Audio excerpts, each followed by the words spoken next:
Okay, so welcome back to another video. So in today's video, we will be integrating this. We have an integral we will be integrating. So the integral from 0 to 1 of x to the power phi minus 1 squared divided by ln square of x dx, where phi is actually equal to the golden ratio, 1 plus the square root of phi divided by 2 in particular. So all right, let's just get started. Let me define our given problem. So just let this be capital I equals the same integral as before. So x phi minus 1 phi. Pronunciation is just everybody has their own ways of pronouncing this Greek letter. So I'm not going to be really fussy about it. What's the correct way to pronounce it? Okay, so now let's actually define f of alpha, which is going to equal to the same integrals before, but I'm going to be replacing phi with alpha for alpha being some general constant. So 0, 1, and then x alpha minus 1 squared divided by ln square of x dx. And for the sake of me trying to give some explanation reason behind the work for the future later, let me actually mark this equation as number 1 in red. Okay, and that'll be important later for justification and reasoning. Notice that these two are pretty much just equal to the same. So that means notice that I is equal to notice I is equal to f alpha. Okay, so now what we can do now is we can actually use Leibniz's integral rule, meaning what we can do is when we take the derivative of f prime of alpha, we're taking the derivative of this integral. But what we can do is we can actually move that integral. We can move our derivative. Or we can actually differentiate the inside of the integral. So simply this is just 0 to 1, and really it's the partial differentiation. So del of this is supposed to be alpha, actually, not x. So alpha of x alpha minus 1 square divided by ln square of x dx. Now, when we do that, when we take the derivative in respect to alpha, simply we're just looking at the numerator here, since there's no alpha on the bottom, so it's not that it doesn't depend on it. So that means we can actually use chain rule here. So this is because it's 2, because there has a power 2, and then when we derive it, I can just put that outside. So it's 2 times the integral from 0 to 1 of, that means this is x alpha minus 1, then divided by ln square of x. But don't forget, we have to take the derivative of the inside, x alpha. So notice it's the same, it's actually the same formulation for some constant a to the power x, in this case alpha, and x is the constant. So this means that the derivative is specifically x times alpha, then multiplied by ln of your constant, so in this case x.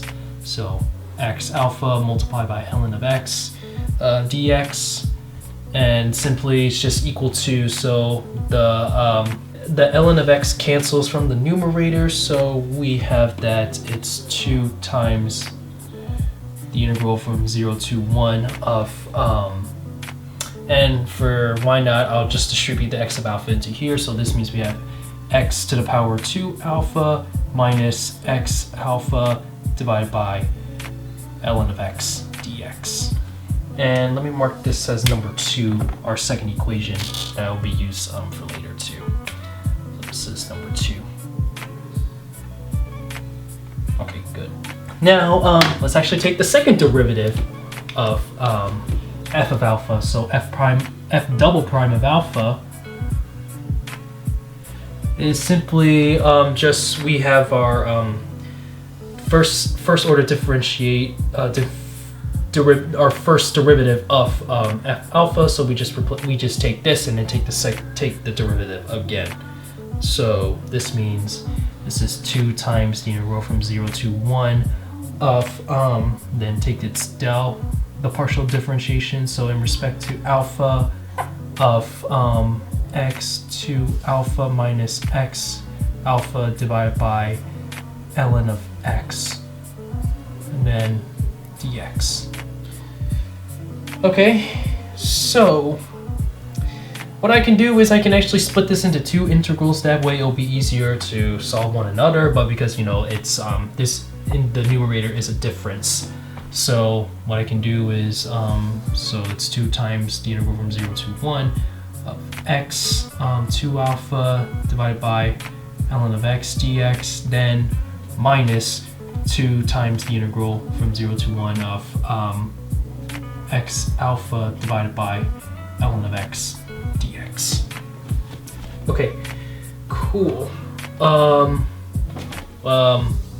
Those should be those should be the partial differentiation of 2. So give me a second to rewrite this, and I'll cut the.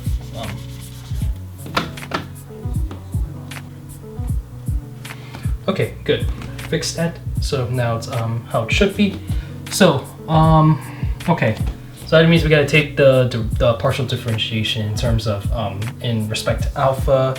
So it's the same as before, just previously. So this means x to the power 2 alpha. That's x to the power 2 alpha multiplied by ln of x. But that's, don't forget, you have to take the derivative of the exponent, which is just 2. So I'll just move that outside, so then we get 4 times the integral from 0 to 1 of, let's see, this is, yeah, x 2 alpha ln of x, and divided by ln of x dx, minus, then this is just kind of the same as before, so this is just simply just 2 times the integral 0 to 1 of x to the power alpha, then multiply by ln of x, and then divide by ln of x dx. Simply, we can cancel both the ln of x from both the top and the bottom. So this means this is 4 times the integral from 0 to 1 of x to the power 2 alpha dx, minus 2 times the integral from 0 to 1 of x to the power alpha dx. Okay, and now it's pretty simple from here. We can just directly compute this definite integral. So this means this is, let's see, 2 alpha, so add 1 and divide by that, and then multiply by 4. So this is just 4 times x to the power 2 alpha plus 1 divided by 2 alpha plus 1, and then we have our bounds from 0 to 1. Then minus, same thing, so it's just plus 1, then divide by that, and I'll just distribute the 2. So this is 2 times x to the power alpha plus 1, then divided by alpha plus 1, and then evaluate it from 0 to 1.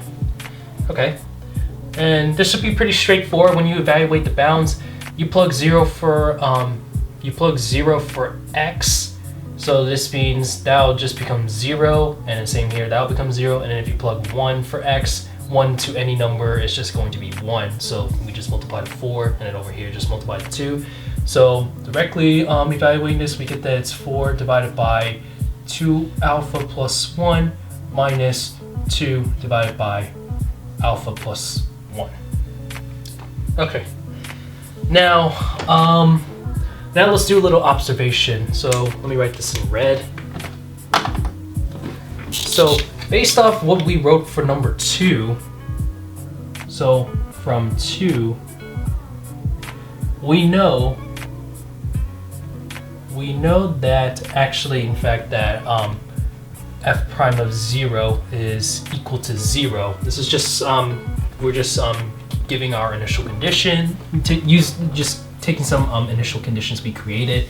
Yeah, and even worse, you can plug 0 for alpha here and Yeah, right here. That's what I meant to point. You can plug alpha equals 0 here. So this is just 1, then minus 1, which is 0. Then the whole thing tends to 0. So f prime of 0 is just equal to 0. So we can use that. Then this would mean that we can write so dot dot.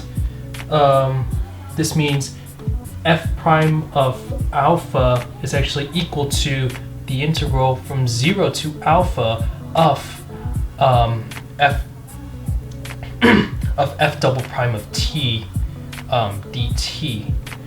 Okay, so this means we could just replace what we have here, our evaluated indefinite integral from f double prime, but just replace this in terms of t. This is simply just like the same idea of using the fundamental theorem of calculus. So that's the approach we're going to take here. So I'm going to write over here. So simply we have that the integral from 0 to alpha of, so just take everything we have here, but replace our alphas with t's, and we're going to integrate this in respect to t. So this is 4 divided by 2t plus 1 minus 2 divided by t plus 1 dt. Okay, and then everything is simple from here. This is a definite integral that you can easily see that this is actually, when you take the integration, you're going to get a natural log function. You would also need to do a u substitution here, but I'm gonna skip that ahead and write to the full answer. So this is 2 times ln of 2t plus 1,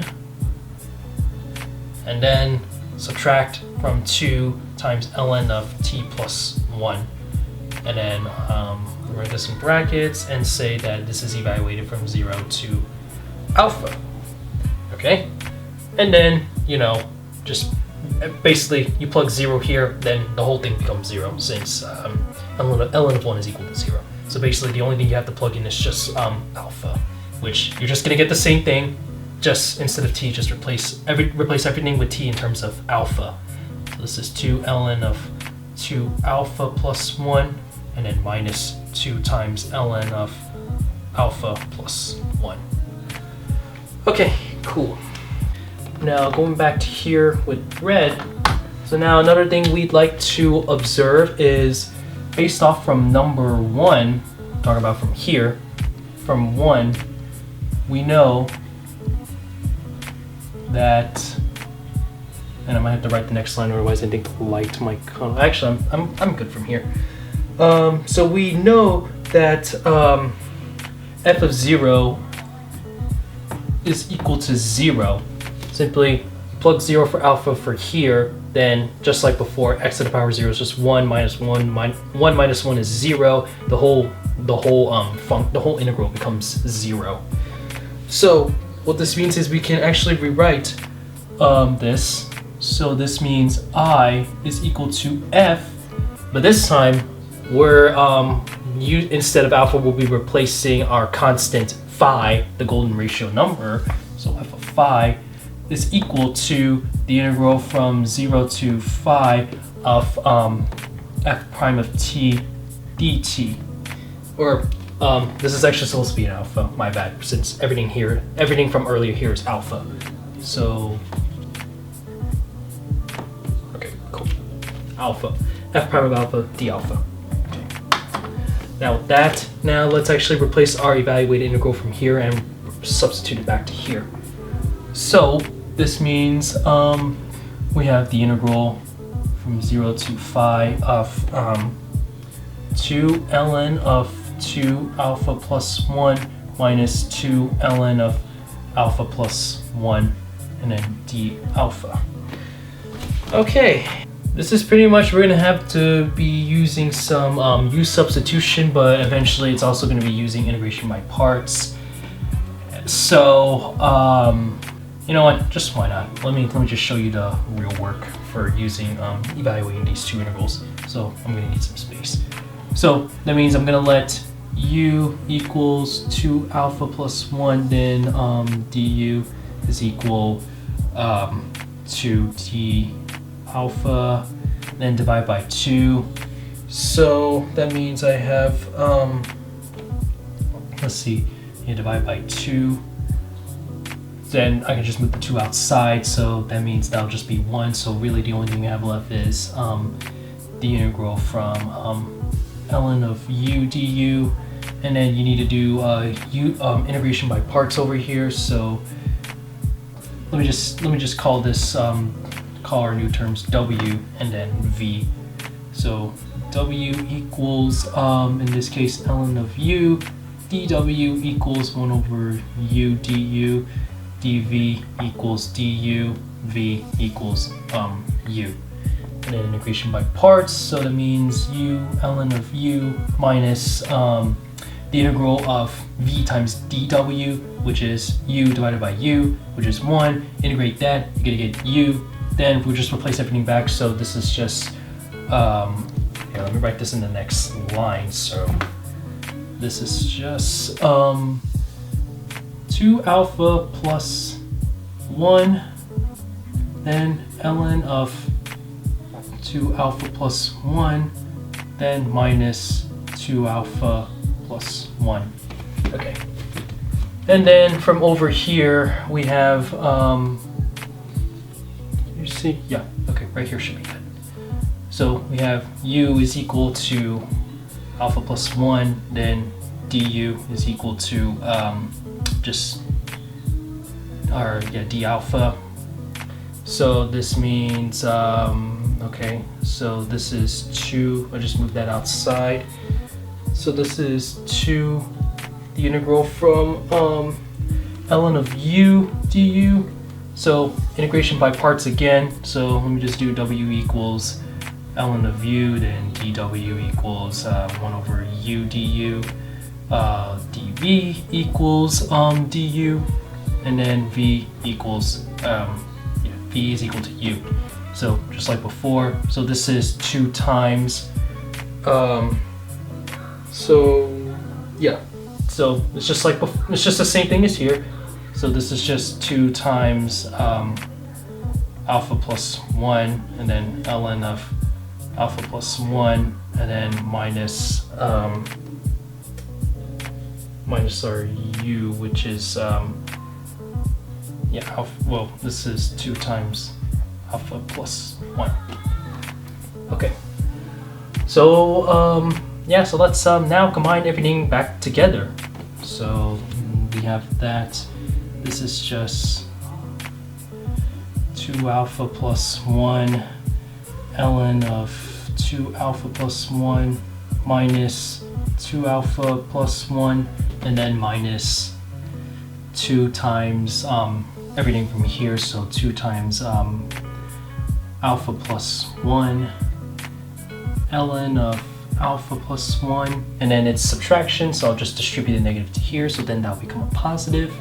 2 times alpha plus 1, and then let me clean this up just a little bit, so it's just the same as before from the first few terms. So it's 2 alpha plus 1 ln of 2 alpha plus 1, and then minus 2 alpha plus 2 alpha, they cancel, negative 1, then plus 2, so that'll be a positive 1. I'll leave that term out to the end. So this is minus 2 alpha plus 1, then ln of alpha plus 1, and then what did I say, minus, and then plus 1. Okay, and then this is being evaluated from 0 to 5. Okay, so okay, straightforward here. We just evaluate our terms.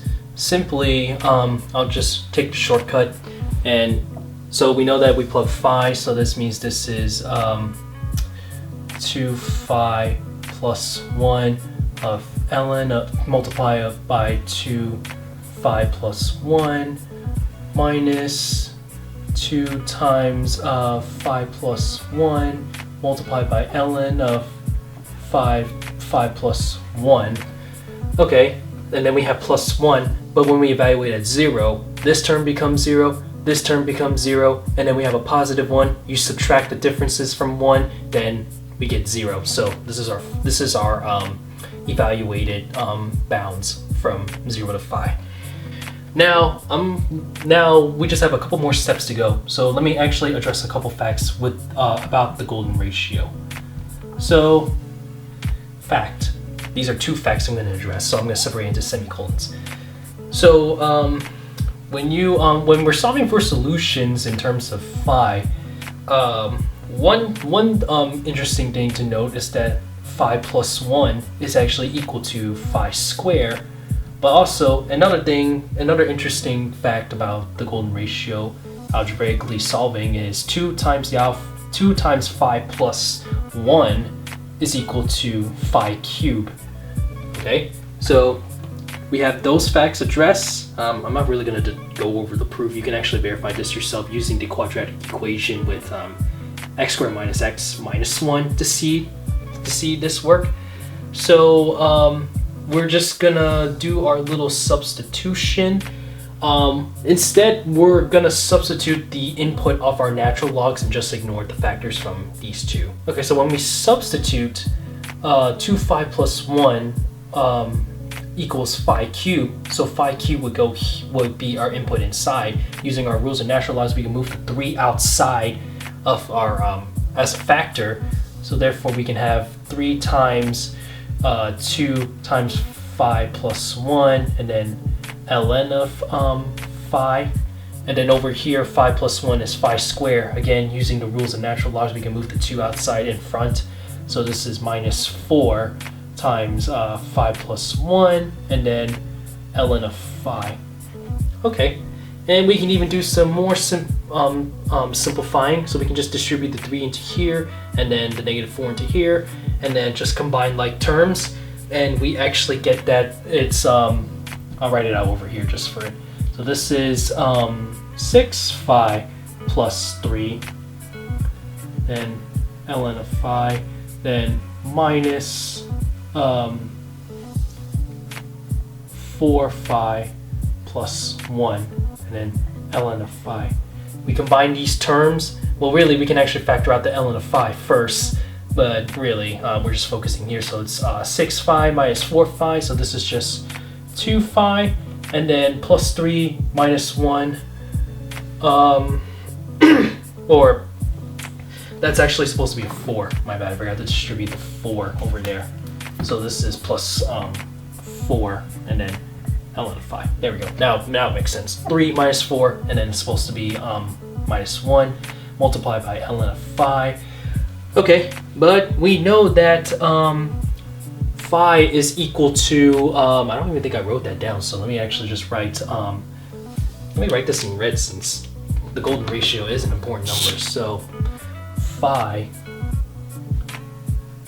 is equal to 1 plus the square root of 5 divided by 2. So we know that. Okay, so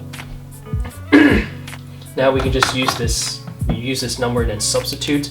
So this means we have, let's just focus on 2 phi minus 1. So 2 phi minus 1 is equal to 2 times 1 plus the square root of 5 divided by 2, then minus 1, where that's just equal to, let's see, 2 over 2 is just 1, then plus 2 over 2 is 1, then plus square root of 5, then minus 1, and then we have that it's just square root of 5 multiplied by the ln of 5. So square root of 5 ln of 5.